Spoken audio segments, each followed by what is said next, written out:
както ви разказах, говорим си ни с Трифон и той вика, те, пич, да правим водка, вика. Спирче купуваме от заводите, ама те заводите се разпиляват. Хората, този краде, оня краде, продават на безценица, директори, меректори, на техни хора, изнасят за навън. Обаче аз хахабер нямам как се прави водка. И той ми го фърля тъй, обаче вика, даваш примерно 1000 лева, печелиш 3. Мамо стара. И аз ми влезе в главата, обаче аз съм цървул. Нямам пари, имам там 2-3 хиляди лева, той са ми парите. И въртя случая, обаче той ми го казва, викам, дай да го правим на такова. Той казва, не ми се занимава. Сега той човека има пари, купува, продава, пък аз се занимавам с Ченчо и Менчо и днеска да изкарам някой лев по береге търси. И решавам, аз почвам да разпитвам. Аз ще правя водка. Може да не съм бил първия, но съм бил един от първите, който е почнал да прави водка в България. Ние 5-6 месеца я правим. 5-6 месеца. И тръгвам аз, как се прави, той долу-горе знае, ама долу-горе. Спирта какъв трябва да е, спирта трябва да е алкохолен, то тогава спирт да искаш истински, качествен в България. Обаче не ви казвам, те приватизират директори, меректори, сложени, то скраде, оня краде, чудо. Нищо не знам, просто ми я фърля идеята. И аз почвам как ще се взема, какво ще се взема, обаче той спирта трябва да се транспортира по специален начин. Ако се вози в туби, мога да даде искра при това статично електричество, да пламне, да гръмне, туби, ще почвам аз, почвам да разпитвам. Обаче, каква водка ще правим? На времето имаше водка царевец. И се пълнеше, представете сега тези свинените шишета. За оцет има, сега не знам какви са, те сега пластмасови оцети няма, те с 700 грама са. Имаше едни пунктови изкупуваха шишетата от хората. Аз стоям оговарям с пунктовите да купувам шишета. А те са мръсни, трябва да се мият. Имам етикети, цветен ксерокс, изкарват, трябва да се режат с едни ножици. Тапите пластмасови намерих в село Шипково, сега той беше 90-91 година. Значи ако нещо забравя съм, преди 30 години е било. Къде точно как е, то много случки са ми се случвали. Там имаше едни, дето правяха, сещате се, имаше един филм Куче Касичка, Муче Качичка с стоя с инспектор Ястребовски, с Тодор Колев, Опасен чар. Имаше такива, дето правяха пластмаси, отивам намирам аз. Човека, той прави тапите. Няма проблеми. А спирта? Спирт намирам там на буля, баща с връзки, ура, тута, ама то не мога да вземеш, и аз искам да взема няколко тона. Имам всичко да не ви казвам, 2-3 хиляди лева, сегашни пари. И като тези 3000 лева, като ги дадем, ще изкарам примерно 9. Намирам аз шишетата, намирам етикетите, почвам да ги изрязвам. Там почвам с един мой приятел, Трифон не щеше, няма му казвам името, защото не съм прикарал с него, да не се разсърди нещо. Аз с 2 души го правих. После той отиде в София, взе там или други работи да се занимава. Пък сега този други е главен. В смисъл, такъв мога ми се разсърди. Кому кажа името. Но сме с ученици, приятели, сега сме приятели. И аз имам парите, ма нямам кола. Значи, направи сметка, в Намираме там те едни железни каси бяха, намираме каси, маси да вкараш те шишета, те дрънкат. Намирам къде ще го правим, кое село. Защото колко... То тогава нямаше закони, ама пак незаконно. То по едно време, за да се разправя с тези полицията по-сериозно, трябва да биеш някой. Сега па някой ще каже, че сме правили, но незаконно нещо са направи, ама то си беше законно. И какво става? Намирам аз шишета, намирам как ще правим етикетите, с лепило се лепи, тапи, мапи, ура, тута, обаче спирта. Спирта трябва да е алкохолен. Намирам спирта. По-кратко ще я разкажа, тя е много дълга. Иначе. Намираме спирта едни, но аз първо намерих малко. Да пробваме. Пробвам какво става, как се прави, що се прави. Сега някои пропорции, 60/40 съм сигурен. Вземем по 100 литра бидони. Обаче, бидона трябва да е чисто нов, нищо не трябва да е имало в него. Или водка и спирт и вода, всичко друго имало ли, спирта поема миризмата. Намеряме ни бидони, ама не трябва да купим бидони. Те струва по 100 лева единия. Тогава айде пак пари, тут почват. Аз тогава почвам да се уча как се прави бизнес. Аз тогава ченеш, знаете, дай ми, нали, где сега искам да науча младите, че мислиш, че ще трябват 5 лева, те ти трябват 55. Туби да мога носиш бидоните за спирта, за водата, за той, за оное. Бе, нали, не изпа. Трябва глицерин. Захар мисля, че не трябваше да кажа някой глупост. Вода, спирт и глицерин. И мисля, че на 2 лъжички захар ли беше.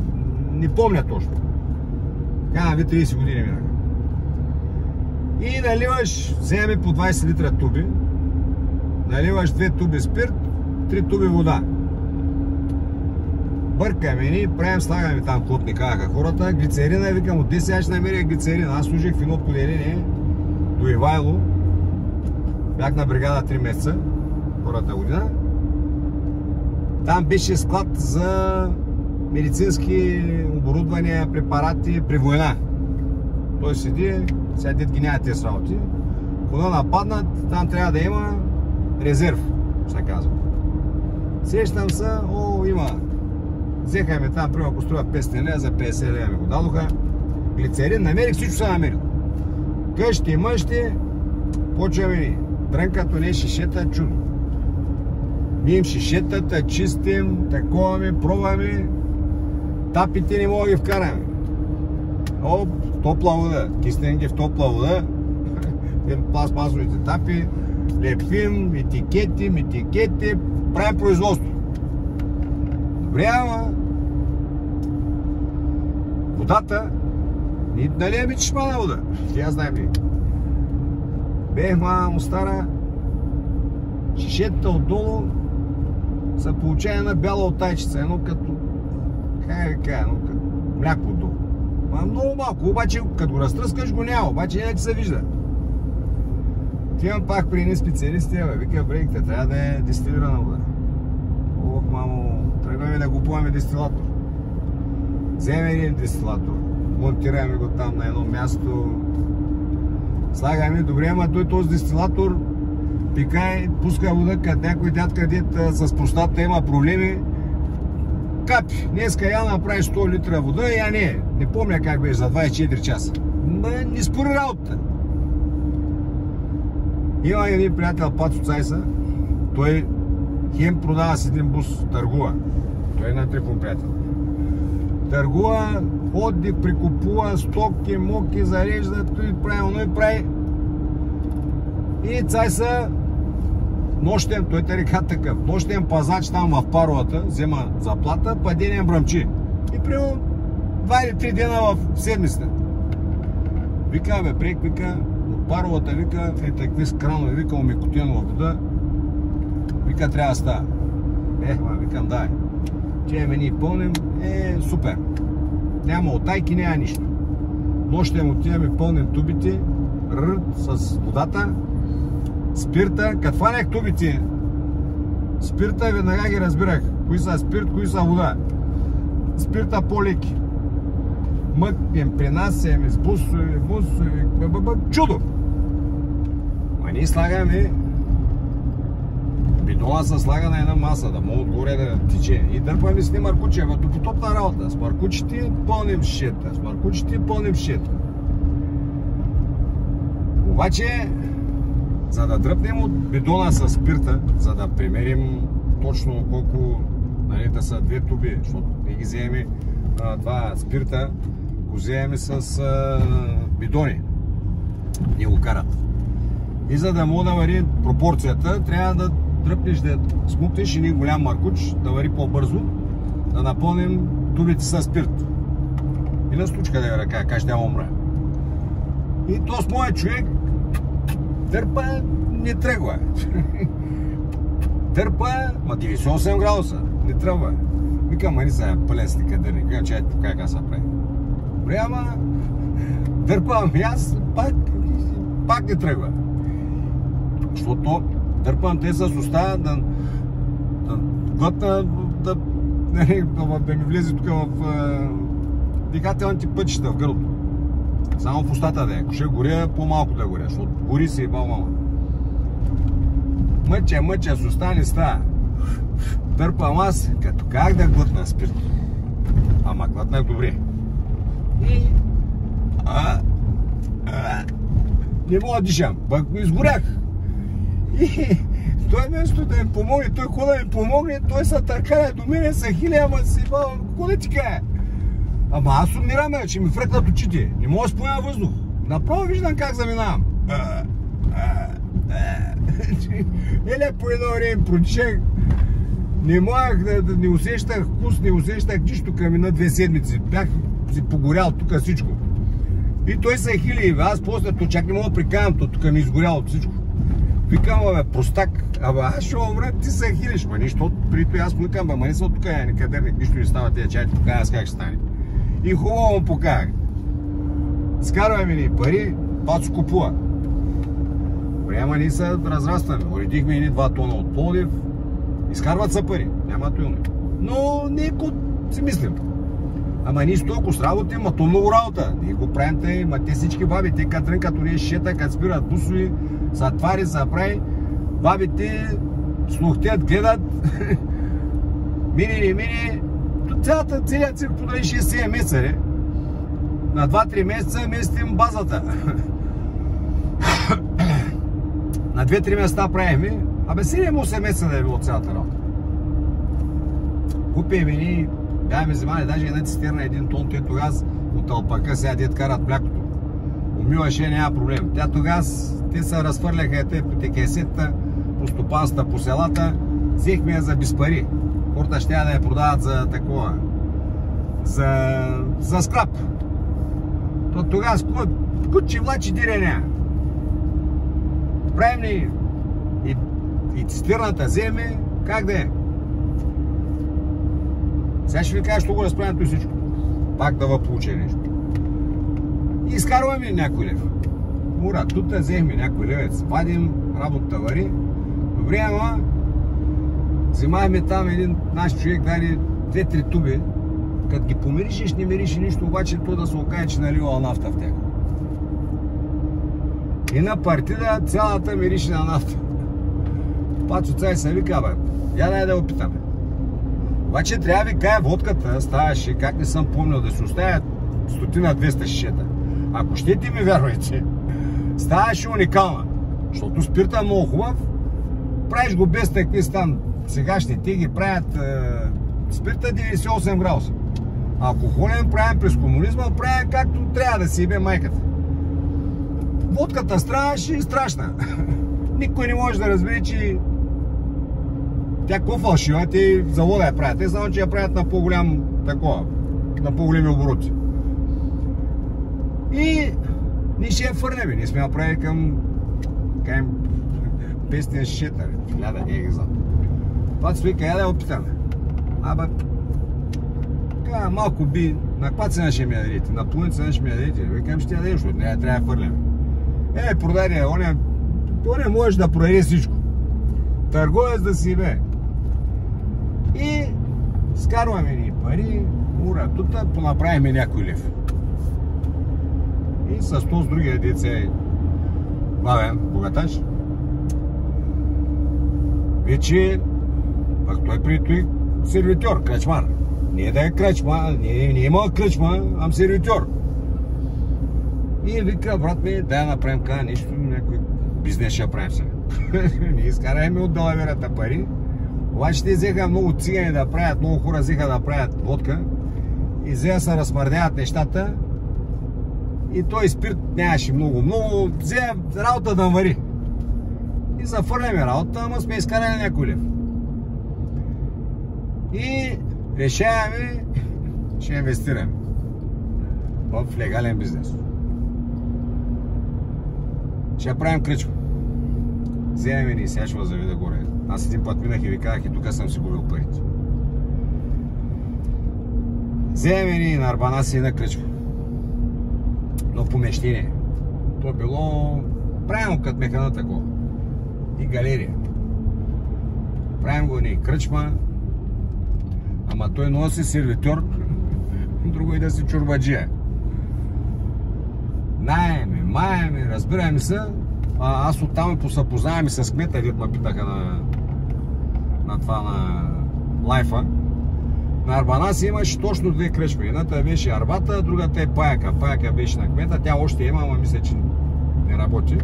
И нашата беше третата, галерията.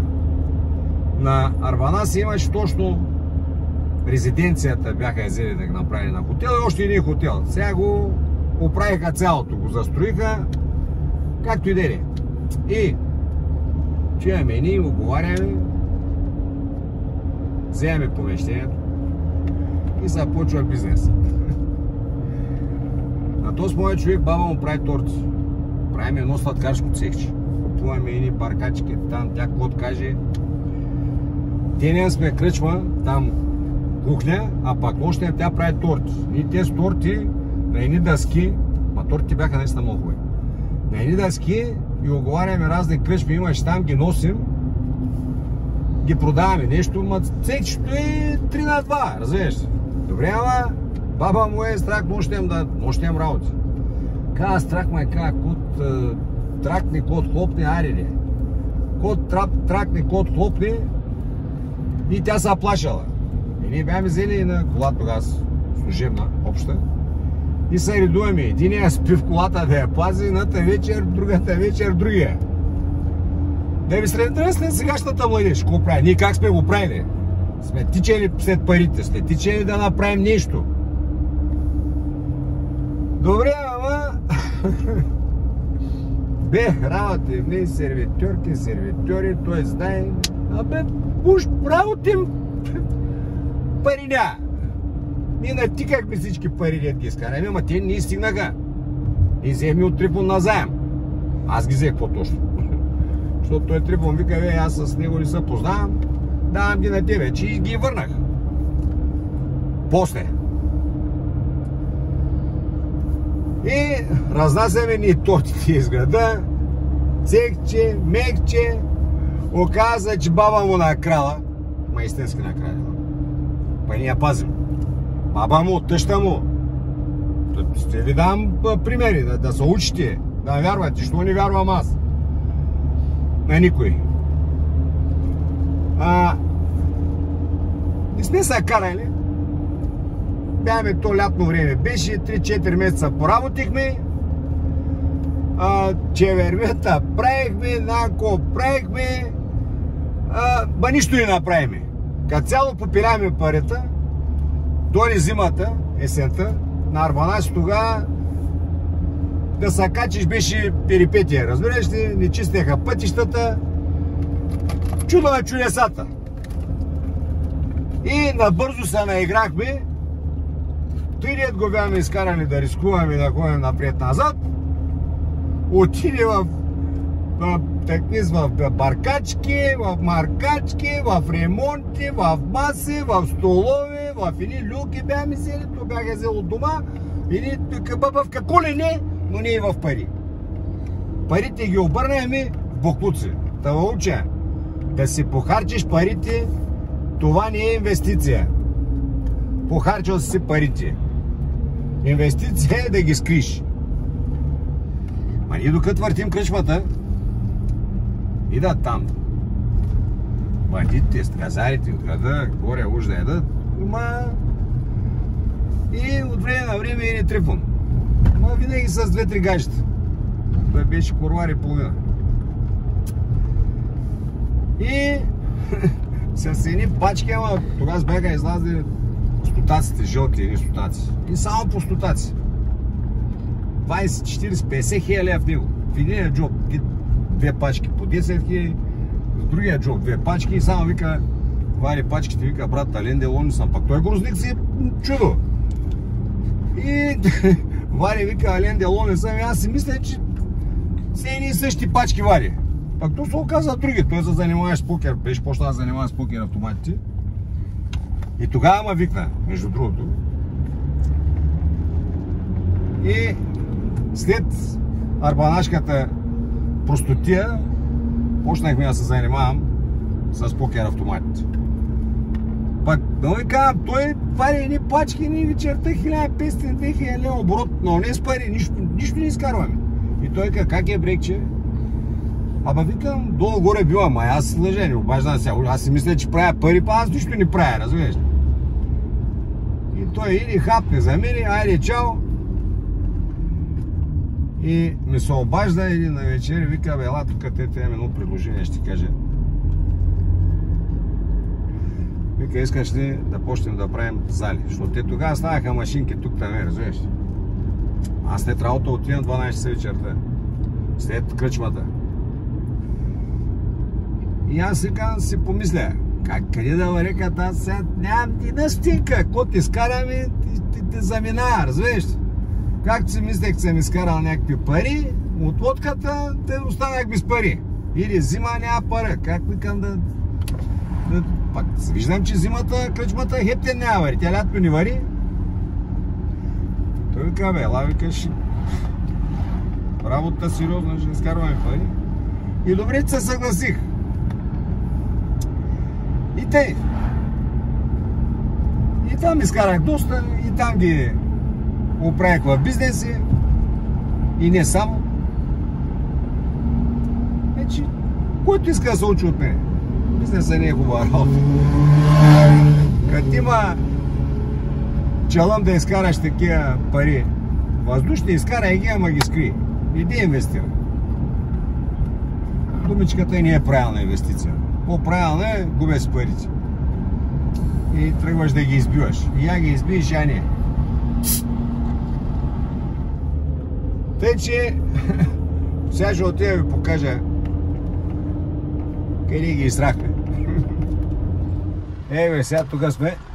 Вече се казва Механа извора. Тук е кръчмата. Това беше читалище по-рано. Ние как го взехме, го тук. От тук е входа. Ето е туалетната. Тук където ви разправях Джанко. Тук вкарвахме колата и спяхме да пазим бабата, пък там беше малко по-отвътре цехчето, дето правеше. И тук навътре има градинка, а сега да влизаме, то си друга кръчма сега. Тя няма нищо общо с тогава. Какво беше? Тук ги изтрахме парите. И после между другото дете направи, той ги изтра. Жорката Вълев. Той пък до живота е в затвора. Тъй, че аз съм по-добре. Дано да сте научили нещо за инвестициите за живота. Чао!